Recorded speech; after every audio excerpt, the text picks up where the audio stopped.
Hello guys, नमस्कार. मी अमृता आणि आणखी एका नवीन व्हिडिओमध्ये आणि माझ्या यूट्यूब चॅनलमध्ये तुमचं स्वागत आहे. तसंच welcome back to our new blog. तर गाईज, तुम्हाला समजलेच असेल की व्हिडिओ बघून थंबनेलवरनं समजलेच असेल की हे कशाविषयी ब्लॉग आहे. तर तुम्हाला होळीच्या हार्दिक हार्दिक शुभेच्छा. तसेच तुमच्या आयुष्यात सुख आणि समृद्धीचे जावे. तर गाईज, इथे मी सगळं तयारी करत होते. पहिले प्रथम मी पोळीसाठी कणिक वगैरे मळून घेतली, त्याच्यामध्ये हळद वगैरे टाकून. मी टाकणारच नव्हते हळद, पण माझी बहीण म्हणली थोडी हळद टाक. नंतर असं छोट्याशा पॅनमध्ये, आमच्या गुगीच्या पॅनमध्ये ना बडीशेप आणि विलायची थोडीशी भाजली, कारण की माझ्यापाशी जायफळ नव्हतं. त्याच्यामुळं मी विलायची आणि बडीशेप भाजून त्याला क्रश करून पूर्णाच्या ह्याच्यामध्ये टाकलं. आणि मी इथं ना अंदाजपंचे गुळ वगैरे टाकला होता. मी अंदाजपंचे डाळ वगैरे टाकली होती, कारण मी माप वगैरे काही घेतलं नव्हतं. मला फक्त 7-8 पोळ्याच करायच्या होत्या. आम्ही दोघेच होतो, त्याच्यामुळे मी सगळं अंदाजपंचे टाकलेलं आहे. मी काही माप वगैरे घेऊन टाकलं नाही. मला समजतं, मी प्रत्येकच वर्षी कुठल्या सण वगैरे आला ना, मी सगळं वगैरे करत असते. मग नंतर इथं पुरण वगैरे माझं शिजत होतं, तोपर्यंत मी थोडी भाजीची तयारी करून घेतली. थोडंसं लसूण, हिरवी मिरची आणि धने, खोबरं टाकून थोडं भाजून घेतलं. त्याला चांगलं परतून घेतलं आणि भाजलेला कांदा, 2 भाजलेले कांदा त्याच्यामध्ये मिक्स करून घेतलं आणि त्याला थोडंसं ह्याच्यामध्ये ग्राइंड करून घेतलं. आणि इथं ना माझी बहीण येणारच नव्हते. तिला मी ह्याच्या अगोदर कित्येक वेळेस म्हटलं आपण दोघे एकत्र स्वयंपाक करू, आपण दोघे एकत्र स्वयंपाक करू. तर मला बोलली नाही, मी माझ्या घरी करणार, तू तुझ्या घरी कर. आणि मग नंतर अचानकच मला फोन केला मी येते म्हणून. मग मी सगळं माझ्या पुरतं केलेलं होतं. मग नंतर तिने येऊन तिची डाळ शिजू घातली. म्हणजे नंतर तिनं डाळ शिजू घातली आणि नंतर सगळं एकत्रच केलं. आम्ही डाळ वगैरे पुरण वगैरे सगळं एकत्रच वाटलं. कित्येक दिवस झालं मी तिला म्हणते आपण दोघे एकत्र करू. मला नाही बोलली, मी एकटी करणार माझ्या घरी. मग नंतर मी कटाच्या आमटीचं मी सगळं ग्राइंड वगैरे करून घेतलं. तोपर्यंत तिनं डाळ त्याची शिजू घातली आणि तिची डाळ पण शिजून निघाल्यानंतर ती पुरणाची तयारी करत होती. तर आमच्या गुगीनं सारखी मस्ती करत होती आणि तिनं कणिक घेऊन ना खाली किचनमध्ये खूप घाण केलं होतं, म्हणून मी पुसून घेतलं होतं. कारण की स्वयंपाक करताना थोडंसं तेलकट होणारच, त्याच्यामुळं मला असं पायाला खाली चपचप वाटत नाही. मी सारखं पुसून घेत असते. नंतर इथं बघा माझं सगळं पुरण वगैरे रेडी झालेलं होतं. तुम्हाला ह्याच्या अगोदर पण सांगितलं आहे पुरणाचे स्ट्रिक्ट कशी वापरायचे, पुरण कसं तयार होतं ते समजतंच लगे. आणि मग नंतर इथं मग माझं करण्यासाठी कणिक वगैरे मळून ठेवलेली होती.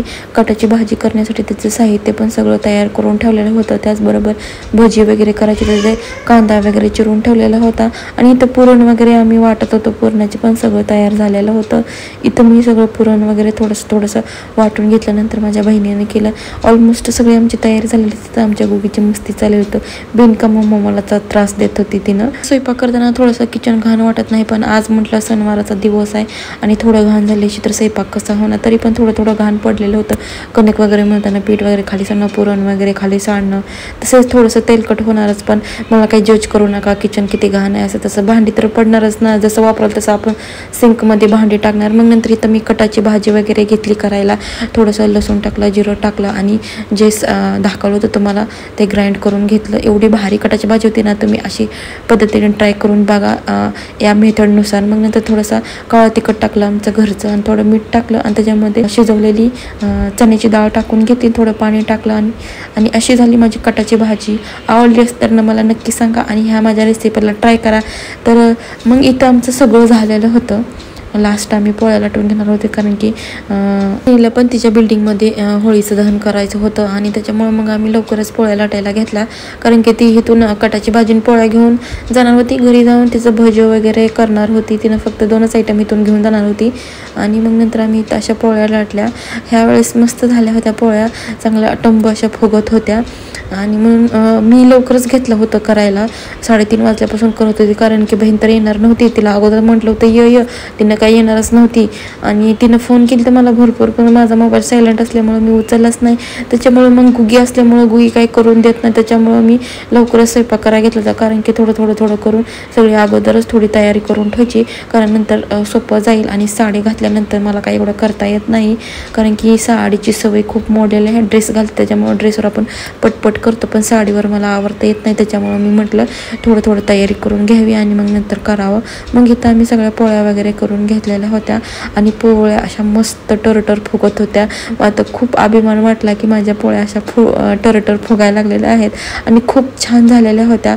आणि गेल्या बारींच्या पण मी केलेल्या होत्या त्यावेळेस नवरात्रामध्ये, त्यावेळेस पण खूप भारी झाल्या होत्या आणि आता पण छान झालेल्या होत्या. आम्ही दोघी बहिणीने स्वयंपाक केलेला त्याच्यामुळे चांगले झाले असतील आणि दोघीचं पण श्रम त्याच्यामध्ये गेलेलं आहे, माझे एकटीचं नाही आहे. मस्त अशा तूप लावलं असतं मी पोळ्याला, पण माझ्यापाशी तूपच नव्हतं. मग नंतर माझ्या सगळ्या पोळ्या करून झाल्या आणि बहीण तिची पोळ्या आणि कटाची भाजी घेऊन गेली घरी तिच्या. नंतर इथं मी भजी करायला घेतला. उभा चिरलेला कांदा, थोडी हिरवी मिरची, कोथिंबीर आणि क्रश केलेला ओवा. ह्याच्यामध्ये मी तिखट टाकलं नाही कारण की साध्या पद्धतीचे केले आमची गुगी पण खाईल. आणि मग त्याला मस्त असं बेसन टाकून मळून घेतलं आणि थोड्या वेळ ठेवलं. आणि भजीना लवकर केलं असते कारण की ते खा वाटत नाहीत ना. मग नंतर गरम गरम भजी खूप भारी लागतात म्हणून मी थोडं 7च्या अगोदरच करून घेतले कारण की सागर पण ऑफिसला गेलते, त्यांना पण लवकर बोलवलं होतं घरी या म्हणून. गुगी काय करून देत नाही. नंतर पोळ्या केलेल्या अशा हॉट पॅनमध्ये ठेवल्या, मग थोडासा गरम तरी राहतील सागर येईपर्यंत. नंतर ह्या सागरने ना त्यांच्या ऑफिसमध्ये स्टॉल वगैरे लागलेला असतो. तुम्हाला पण सांगितलं होतं मागच्या ब्लॉगमध्ये, सागर काही पण आणतात त्यांच्या ऑफिसमध्ये स्टॉल वगैरे लागलेले असतात. त्यांनी हे 500 रुपयाचे पापड मुगाच्या डाळीचे आणि हे कुरवड्या आणि पापड्या पण आणल्या होत्या. किती मोठी पापडी फुगली होती कढईत तुम्हीच पहा. त्यांनी ते ऑफिसमधनं आणलेलं होतं म्हणून ह्यावेळेस मला ह्या सणाला तळायला तर भेटल्या, नंतर माझ्यापाशी नव्हत्याच, मी फक्त पापडच तळणार होती. मग नंतर असं मस्त असं भजी वगैरे टाकून तळून घेतले. खूप भारी भजी झालेलं होतं. तर इथं माझं सगळं काम संपलेलं होतं. मग नंतर किचन वगैरे थोडंसं आवरून घेतलं आणि मस्त अशी तयार झाली आणि नारळ घेतला आणि घराच्या चारी दिशेत गेली आणि ते थोडंसं मंत्र म्हटलं, माझ्या घराला कोणाची नजर लागू दे, वाईट शक्ती माझ्या घरात येऊ देऊ नकोस. आणि मग त्या दारावरनं नजर काढली आणि नंतर होळीच्या दहनमध्ये त्याला अर्पण करणार होती. मग इथं माझं सगळं ताट घेतलेलं होतं मी गावच्या पद्धतीने केल्या. 2 पोळ्या घेतल्या, 2 नैवेद्य घेतले, त्याच्यावर जे घरात केलेलं होतं ना भात, आमटी, कुरवड्या, पापडे, भजे ठेवलं आणि मग आरती घेतली, उदबत्ती घेतले, सगळं ताट असं रेडी करून आम्ही खाली चाललेलं होतं. मी गुगीचा लुक पाहिलं का किती क्यूट दिसत होती आणि तिनं ना माझ्या हातातले गोट घेतले होते, चारी घातले होते आणि कसे हातात घेऊन उभा राहिली होती तुम्हीच पहा. मला तर तिला हसू येत होतं. आणि त्याच्या ड्रेसवरची पॅन्ट तिनं घातलेली नव्हती, दुसरीच घातलेली होती. तिला घाल म्हणत तर तिनं घातली नाही. आजकालच्या मुलांना खूप हट्टे, त्यांना जे पाहिजे तेच करते. आमच्या गुगीला सगळं कळायला लागलं, तिनं तीच पॅन्ट घातली, मला हीच घालायची बोल. आणि मग आम्ही खाली गेलो. खाली कोणच नव्हतं, मी सकाळपासून जेवण पण केलं नव्हतं. 7 वाजता सागर घरी आलेले होते. म्हटलं कुणी ना काही ना मी माझ्या पद्धतीने करणार. नंतर मला हार पण नाही भेटला, मी फुलं आणली, पहिली फुलं टाकली, थोडे तांदूळ टाकला, हळदी कुंकू लावलं आणि 2 पोळ्या ठेवल्या आणि नंतर नैवेद्य ठेवलं.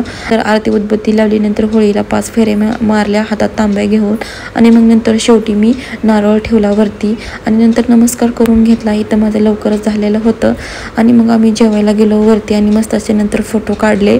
आणि कसं वाटलं माझा लुक नक्की कमेंटमध्ये सांगा. छान दिसत होती का मी होळीच्या दिवशी. आणि ही माझी ना ढवाळ जेवणाला घेतलेली साडी होती, माझ्या गुगी पोटात होती ना तेव्हाच मी साडी घेतलेली. आणि गाईज खरंच खूप सॉरी बरं का, ॲक्च्युली हा माझा ब्लॉग ना होळीच्या दुसऱ्या दिवशी यायला पाहिजे, पण ह्याला ना 7-8 दिवस झालं मी ब्लॉगच शूट केला होता आणि एडिटच केला नाही कारण खरंच मला टाईमच नाही मिळत आणि त्याच्यामुळे लेट झाला असेल. आणि माझे बरेच लोक आहेत ना कधी तुमचा व्हिडिओ पडतील असे बोलतात. आणि मग नंतर मी वरती आले आणि पहिलं मी जेवण करून घेतलं कारण की सागर खालीच होते, गुगी काही वर यायचं नाव घेत नव्हती. मग मी नंतर वरती येऊन जेवण केलं आणि मग नंतर थोड्या वेळानं गुगी पण आली. आणि हे बघा मी हे माझ्या पाडव्याला साड्या आणल्या आहेत मला घालायला. एक माझ्या बहिणीची आहे हातातली आणि ही माझी पिंक कलरची आहे. आणि मी तुम्हाला म्हटलं होतं मी पाडव्याला साडी घेणार आहे, होळीच्या 4-5 दिवस अगोदर जाऊन घेऊन आलते. आवडले का ह्या साड्या नक्की कमेंट बॉक्समध्ये सांगा. मग नंतर आमची मॅडम बघा कशी खेळत होती, उड्या मारत होती मोठ्या आणि 1 2 3 म्हणायची, 1 2 9 म्हणायची, काही पण म्हणायची ना उड्या मारायची. मस्त असं सागरनं जेवण वगैरे केलं. नंतर 10 वाजता खाली होळीचं दहन होतं.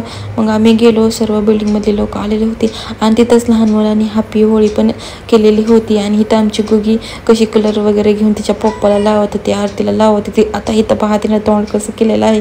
आणि त्यांच्याकडे जाऊन मागू घ्यायची कलर आणि स्वतःला पण लावायची आणि पहिलं पप्पाला लावायची.